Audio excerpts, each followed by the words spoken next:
Нэвтрүүлгийн хамтран зохион байгуулагч Pepsi байна.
Чадвар чинь багшаас сурсан зүйл чинь бүгд л мэдрэгдэж байна.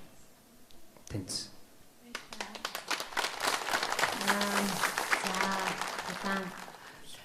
Сойсын 3 дугаар курсын оюутан бол бараг л мэргэжлийн дуучин гэсэн үг шүү дээ, тий? Жилийн дараа л мэргэжлийн дуучин болно.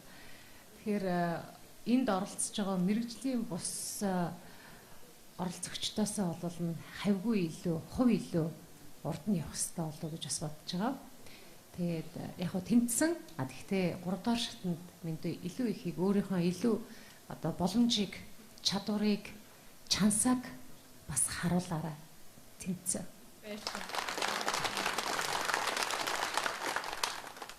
За санал нэг байна. Тийм бие давхар байж их зоригтой оролцлоо, зоригтой дуурч чадлаа. Бүгдээрээ одоо үнэхээр энэ сайхан уянгийн дуу, энэ сайхан жүжигийн дуу дуулгаад мэдээж энэ одоо энэ дотор байгаа хүн бол яг бүүвийн дуу сонсож байгаа юм шиг байсан байх гэж бодож байна. Ижээтэйгээ цуг олон удаа бэлдэж бас догдолсон байх гэж бодож байна. Эндээс мундаг дуучин хөгжмийн зохиолч гаргах юм байдаг гэдэг. Тийм удахгүй Монголын сар бас авьяастай орох. За дүүдээ ирүүлэх гэж хүсье. Амжилт хүсье. За баярлалаа.